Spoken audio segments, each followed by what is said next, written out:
Hi, I'm Bob Tapper, and I spent over 25 years in corporate real estate in California until I decided it was time for something completely different. Now I live in Portugal, and this podcast is here to help you do the same, covering everything from visas, housing, and insurance to culture and community, what day-to-day life is really like here. And through it all, one thing has always remained true. It's never too late, you're never too old. Be courageous and honor your passions. Welcome to Life Abroad in Portugal. My AIMA appointment was canceled? Oh, well, kind of. So I got an email from my consultant and yep, my AIMA appointment has been postponed. Not canceled exactly, it was canceled from that day anyway, and it's been moved to the end of October. Instead of the AIMA office being in Viana, Castelo, they rescheduled it to be right here in Porto. Now, I've said this before, but I think it's worth repeating. For me anyway, having a consultant is worth every single penny. I mean, if I were on my own, I probably wouldn't have known about it until I actually showed up at AIMA on that day, only to have them tell me that I've been rescheduled. Now, obviously, I'm disappointed, but at least I have a new date on the calendar. Hopefully that'll hold. This whole shuffle is because of the massive backlog at AIMA. Some people have been waiting years to get an appointment, and I've heard that there are lawsuits going on because of it. And my guess is that if a court forces AIMA to give someone a date, then they have to juggle the schedule, and well, here we are. Things are a bit crazy, and it's another reminder that patience is not just a virtue here in Portugal, that it is a survival skill. Now, here's where I stand with my visa. It is now expired. It was a 4-month visa, and their theory is that the 4 months is enough time for you to meet with AIMA to begin the residency permit process. However, that's just not happening. So it's taking much longer than 4 months. But if you have an AIMA appointment in the future, or you're actively trying to get one, you can legally stay beyond the expired visa date.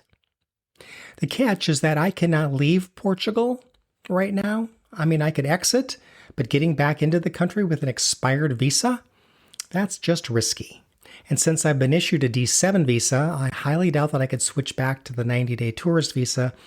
Anyway, I'm just staying put. Luckily, I'm loving life here. I'm making friends, enjoying my apartment, and soaking in Porto life. But here's the big tip, you guys. Once you start your visa and residency permit process, be prepared to stay in Portugal for a while without traveling. You can travel within the country, obviously, but traveling out of the country is just a little bit risky. Now, there are some exceptions from what I've heard, and that's where a consultant really comes in, because if you needed to travel, your consultant would know what to do and the best way to handle that. I would ask them before booking anything. Now, one more thing, when I do have my appointment in October, it could still take months to actually get the physical residency card, and they mail it to the address that's on your lease. Now, my lease ends in March, and I'm hoping to renew, and if I can, great. But if not, changing addresses in the middle of this whole process could just really be a little bit tricky and a little bit messy. I'm hoping to stay in my apartment for 2 reasons. One is to finish this residency permit process, and number 2 is because I really love it. This delay also means that I cannot register for the public healthcare system yet. If I have any medical issues or medical costs at all, that's either going to be out of pocket or it's going to be through my private insurance plan, which I already have. I'm okay there. But it also pushes back the date when I start paying taxes. After 183 consecutive days of permanently living here, I think you start paying taxes. But I am just going to save that tax deep dive for a future episode. Yeah, I feel a little bit uneasy right now. I wish this whole thing was wrapped up. My consultant's going to be in touch with me as we get closer to that date in October.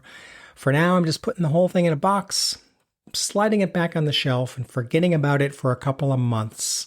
I can legally be here, and it's just time to try to relax again, take each day as it comes, and enjoy Portugal. Hey, thanks for listening to Life Abroad in Portugal. If you enjoyed this episode, please make sure to subscribe so you don't miss any future episodes. I'd love to hear from you. Leave a quick review, tap some stars, or just reach out and say hello. You can also find more at lifeabroadinportugal.com, including details on my monthly meetups here in Porto and how to book a one-on-one consultation if you're planning to move. All the links are in the episode notes, and I really appreciate you being here.